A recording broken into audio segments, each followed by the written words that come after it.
नमस्कार, मंडल news bulletin में आपका स्वागत है। आइए पेश करते हैं आज के कुछ प्रमुख व मुख्य समाचार।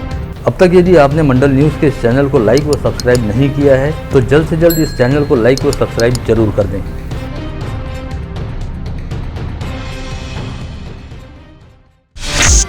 आज शहर से जिले में चारों ओर गणेशोत्सव पर्व के तहत गणपति स्थापना की धूम रही और पूरे जिले में गणपति बाप्पा मोरया की गूंज सुनाई दी। भावी श्रद्धालुओं के घरों से सार्वजनिक गणेशोत्सव मंडलों में आज बड़ी धूमधाम के साथ विघ्नहर्ता गणेश जी की स्थापना हुई और हर ओर गणेश स्थापना के अनुष्ठान का दौर चलता रहा। जहां सुबह के समय घरेलू गणेश प्रतिमाओं की स्थापना का दौर चला, वहीं दोपहर के बाद कई सार्वजनिक गणेशोत्सव मंडलों के स्थापना जुलूस निकलने आरंभ हुए, जिसके तहत शहर के ख्यात नाम आजाद हिंद गणेशोत्सव मंडल, नीलकंठ गणेशोत्सव मंडल, अनंत गणेशोत्सव मंडल और पंचशील गणेशोत्सव मंडल की शोभा यात्राएं बड़े गाजे बाजे के साथ और पारंपरिक लोक नृत्यों के साथ शुरू हुई, जिसमें सज धज कर मंडल के पदाधिकारी व कार्यकर्ता शामिल हुए, जो गणपति बाप्पा मोरया का गगनभेदी जयघोष कर रहे थे। वहीं कई शोभा यात्राओं में ढोल पथक व लेजिम पथक भी आकर्षण का केंद्र रहे।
बुधवारा परिसर स्थित आजाद हिंद मंडल की रैली के शुभारंभ अवसर पर पूर्व जिला पालक मंत्री व विधायक प्रवीण पोटे पाटिल भी बुधवारा परिसर स्थित हरिभाऊ कलुती स्मारक सभागार में पहुंचे, जहां पर उन्होंने शोभा यात्रा की विधि विधान पूर्वक पूजा अर्चना करते हुए उसका शुभारंभ किया। इस अवसर पर पूर्व पालक मंत्री प्रवीण पोटे ने मंडल के पदाधिकारियों के साथ लेजिम पथक में भी हिस्सा लिया।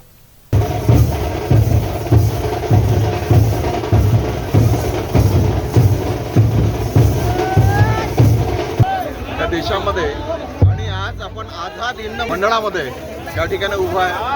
95वा हा आझाद हिंद गणपतीचा हा उत्सव आहे आणि येणाऱ्या याच्यामध्ये आपला शताब्दी महोत्सव सुद्धा या ठिकाणी पूर्ण होणार आहे। मी या निमित्तानं आझाद गणेश उत्सव मंडळाच्या निमित्तानं मी सगळ्या अमरावतीकरांना शुभेच्छा देतो आणि हा एक आपल्या अमरावती जिल्ह्यातला हा एक मोठा आझाद हिंद मंडळाचा गणपती म्हटलं तर सगळ्यांना येऊन लावावं लागते आणि साक्षात गणपती या ठिकाणी आहे। या ठिकाणी आपण यांनी 12 ज्योतिर्लिंगाचं दर्शन या ठिकाणी करत आहे आणि इथे या ठिकाणी अमरावतीकरांची मोठ्या प्रमाणात गर्दी होते। हा अमरावतीमधला एक फार मोठा गणेश उत्सव आहे, एवढे या ठिकाणी सांगता येईल।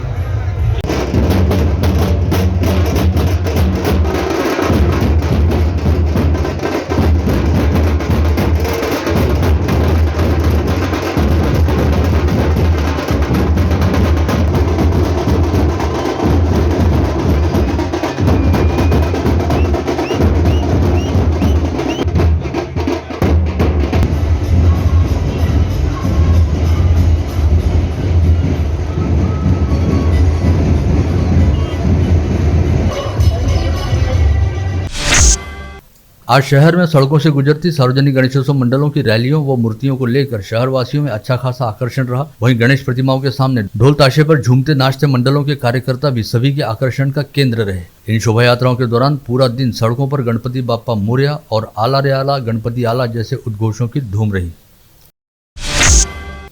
विगत 2 वर्षों से उमंग व उल्लास का प्रतीक रहने वाले गणेशोत्सव के पर्व पर कोविड की महामारी के चलते सन्नाटे का साया हावी रहा। ऐसे में 2 वर्ष के उपरांत त्योहार मनाने की छूट मिलते ही आज गणेश स्थापना वाले दिन हर ओर अच्छा खासा जोश और जुनून दिखाई दिया, जिसमें युवाओं द्वारा की जाती धमाल सबसे उल्लेखनीय रही।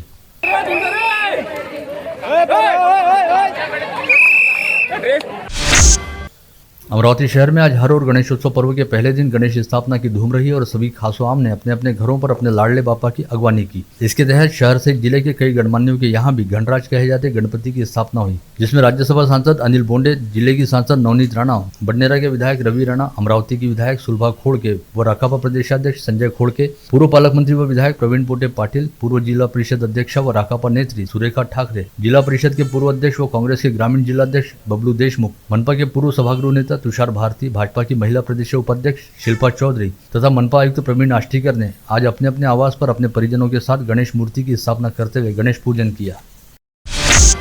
गणेशोत्सव पर्व के दौरान शहर में कानून व व्यवस्था की स्थिति बनी रहे एवं त्योहार शांतिपूर्ण तरीके से संपन्न हो, इस बात के मद्देनजर शहर पुलिस द्वारा पुलिस रिकॉर्ड पर रहने वाले पेशेवर अपराधियों के साथ ही असामाजिक तत्वों के खिलाफ प्रतिबंधात्मक कार्रवाई करनी शुरू कर दी गई है, जिसके तहत आयुक्तालय स्तर पर कई लोगों को बाकायदा पुलिस द्वारा डिटेन भी किया गया ताकि शहर में कहीं पर भी किसी तरह का कोई उपद्रव या उत्पात न हो।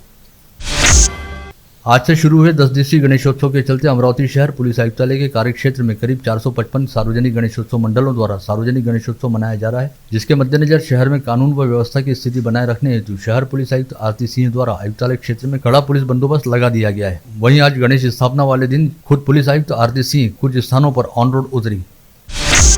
प्रदेश के उप मुख्यमंत्री देवेंद्र फडणवीस ने अमरावती जिले के लिए गत रोज नासिक में एक महत्वपूर्ण घोषणा की, जिसके तहत उन्होंने कहा कि अमरावती जिले के रिद्धपुर में मराठी भाषा विश्वविद्यालय की स्थापना की जाएगी। फडणवीस के मुताबिक पिछली महाविकास आघाड़ी सरकार ने मराठी भाषा विद्यापीठ मुंबई में स्थापित करने की कोशिश की थी, लेकिन उनके मुख्यमंत्रित्व काल की घोषणा के अनुसार मराठी भाषा विश्वविद्यालय की स्थापना अमरावती जिले के रिद्धपुर में ही होगी। राज्य के कृषि मंत्री अब्दुल सत्तार आज सुबह 11 बजे धारनी तहसील के सादराबाड़ी गांव निवासी किसान दत्तात्रेय पटेल के निवास स्थान पर पहुंचे, जहां पर वे आज पूरा दिन रुके और यहीं पर रात्रि विश्राम भी करेंगे। पश्चात कल 1 सितंबर को सुबह 9 बजे पटेल के खेत पर उपस्थित रहकर क्षेत्र के किसानों के साथ चर्चा करते हुए उनकी समस्याओं व दिक्कतों को लेकर चर्चा करेंगे और शाम 5 बजे विभिन्न योजनाओं का उद्घाटन करने के साथ ही शाम 7 बजे धारनी से रवाना होंगे। किसानों की समस्याओं व दिक्कतों को जानने के लिए राज्य के कृषि विभाग द्वारा 1 सितंबर से 30 नवंबर तक राज्य के सभी पदाधिकारियों व अधिकारियों को एक एक दिन अलग अलग क्षेत्र के किसानों के घरों पर जाकर रहने और गांव के किसानों से संवाद साधने का उपक्रम शुरू किया गया है।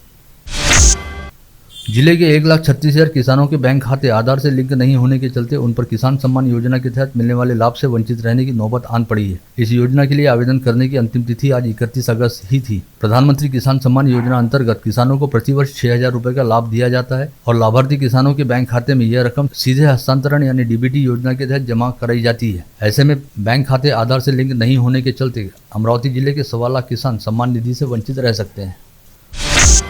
गणेशोत्सव के मौके पर स्थानीय महाकाली माता शक्तिपीठ प्रतिष्ठान में आज 9 कुंडी गणेश व लक्ष्मी नारायण महायज्ञ के मंडप पूजन के साथ दीप प्रज्वलन एवं धार्मिक अनुष्ठानों का शुभारंभ हुआ। इस अवसर पर शहर के ख्यातनाम चिकित्सक प्रफुल्ल कडू व संगीता कडू तथा मंडल न्यूज के संपादक अनिल अग्रवाल प्रमुख यजमान के रूप में उपस्थित हुए थे।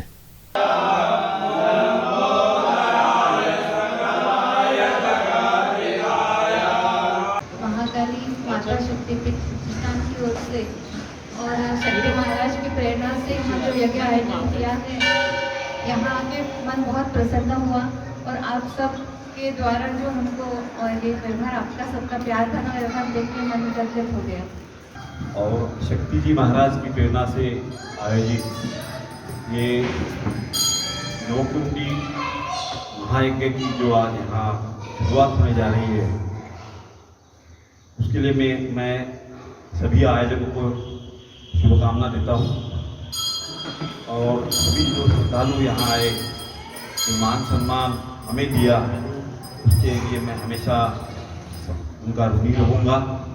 धर्म का आयोजन हो, कोई भी हो, फिर वो साधी गणेश पूजा हो या नवकुंडीय महायज्ञ हो, उसका एकमात्र उद्देश्य है विश्व में शांति, सुख, समृद्धि, इंसान में सकारात्मक ऊर्जा का संचरण। मैं प्रफुल्ल कडू साहब से बैठे बैठे पूछ रहा था कि क्या, जैसा कल किसी ने मुझे कहा कि अगर गाय के पीठ पे हाथ फेर दो तो आपका बीपी नॉर्मल रहता है।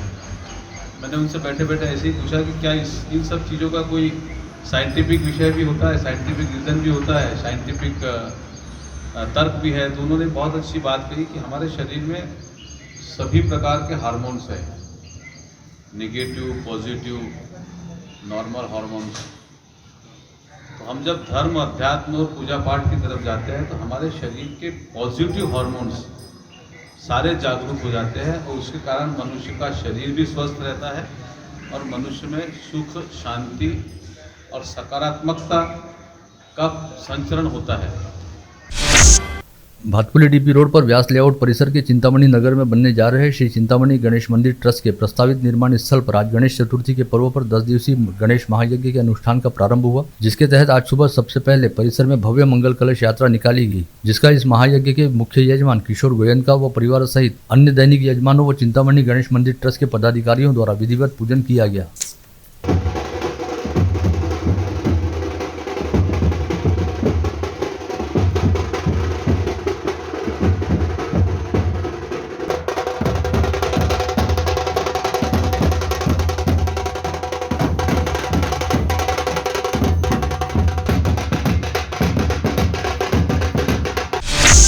दिव्यांगों के लिए विभिन्न योजनाओं का लाभ दिलाने हेतु अधिकारियों को संवेदनशीलता के साथ काम करने की नसीहत जिलाधीश पवनीत कौर द्वारा दी गई। उन्होंने कहा कि देश के 516 जिला अपंग पुनर्वसन केंद्रों में से मॉडल के रूप में अमरावती जिला अपंग पुनर्वसन केंद्र का समावेश होना गौरव की बात है।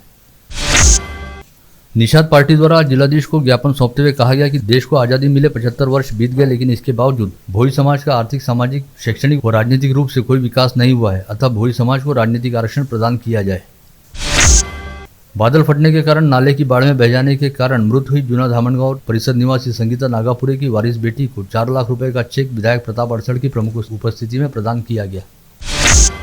बीते 24 घंटे के दौरान अमरावती जिले में 6 लोग कोविड संक्रमित पाए गए। इस समय जिले में 26 एक्टिव पॉजिटिव मरीज हैं, जिनमें से 4 मरीजों को इलाज के लिए कोविड अस्पताल में भर्ती रखा गया है। वहीं मनपा क्षेत्र में 4 व ग्रामीण क्षेत्र में 18 मरीजों को होम आइसोलेशन में रखा गया है। वहीं बीते 24 घंटे के दौरान जिले में 3 लोग कोविड मुक्त भी हुए। खोलापुर गांव निवासी एक महिला को इलाज के लिए doctor Panjabrao Deshmukh medical college व अस्पताल में भर्ती कराया गया था, लेकिन काफी लंबा समय बीत जाने के बाद भी डॉक्टरों ने इलाज न करते हुए लापरवाही बरती, इस आशय का आरोप लगाते हुए महिला के परिजनों द्वारा कल देर रात 10 बजे के आसपास अस्पताल में हंगामा मचाया गया। पहले परिजनों ने अस्पताल के डॉक्टरों को पीटा, जिसके बाद उपस्थित डॉक्टर व नर्सों ने हंगामा मचा रहे परिजनों की जमकर धुलाई की। यह हंगामा रात 2 बजे तक चलता रहा, जिसके बाद सहायक पुलिस आयुक्त पूनम पाटिल व थानेदार आसाराम चोरमले मामले की जानकारी मिलते ही अपने दलबल के साथ अस्पताल पहुंचे और मामले को शांत कराया गया। इसी बीच इस महिला को नागपुर रेफर कर दिया गया। इस मामले को लेकर दोनों ही ओर से कोई शिकायत नहीं मिलने की वजह से गाड़गीनगर पुलिस ने किसी के भी खिलाफ अपराध दर्ज नहीं किया है। गाड़गीनगर पुलिस थाना क्षेत्र के रिंग रोड स्थित राजपूत ढाबे के पास तेज गति से आ रहे ट्रक ने एक बाइक चालक को जोरदार टक्कर मारी। इस हादसे में बाइक चालक किरण मोरे की घटनास्थल पर मौत हो गई।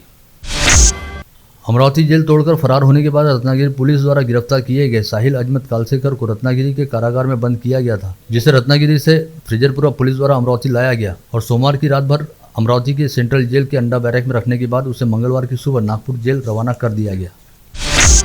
अवैध तरीके से साहूकारी का व्यवसाय करने के साथ ही नियम से अधिक ब्याज वसूल करने के मामले में सहकार विभाग के उप निबंधक दल ने पुलिस की सहायता से न्यू प्रभात कॉलोनी में रहने वाले गहलोत के घर पर छापा मारा, जहां से लाखों रुपए कीमत के दस्तावेज, कोरे चेक व कोरे स्टैम्प पेपर बरामद किए गए। अवैध तरीके से साहूकारी करने वाली एक महिला समेत 2 आरोपियों के खिलाफ राजापेट पुलिस थाने में अपराध दर्ज किया गया है। राजापेट पुलिस थाना क्षेत्र के हमालपुरा परिसर में बीती रात 2 बजे अज्ञात मोटरसाइकिल सवार आरोपियों ने हमालपुरा में रहने वाले आकाश चौहान व स्वप्निल काकड़े पर चाकू से सपासप वार कर जानलेवा हमला किया। दोनों गंभीर घायलों को इलाज के लिए जिला सामान्य अस्पताल में भर्ती कराया गया है। यह वारदात परिसर में लगे सीसीटीवी कैमरे में कैद हो गई है।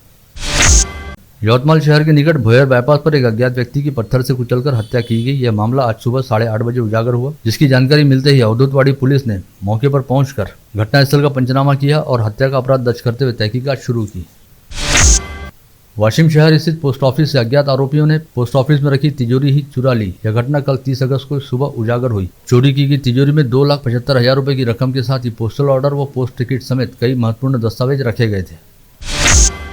अकोट तहसील के दहीहांडा पुलिस थाना क्षेत्र में जौलका गांव में पड़ोसी के सिर पर कुल्हाड़ी से वार कर हत्या करने वाली मां व मौसी समेत बेटे को अकोला की जिला अदालत द्वारा उम्र कैद की सजा सुनाई गई है। सजा प्राप्त करने वाले आरोपियों में सागर उर्फ विट्ठल बारबदे, उसकी मां ज्योति बारबदे तथा मौसी वंदना बारबदे का समावेश है, जिन्होंने जौलका गांव में रहने वाले 23 वर्षीय नीलेश दलनकर के सिर पर कुल्हाड़ी से वार कर उसकी हत्या की थी।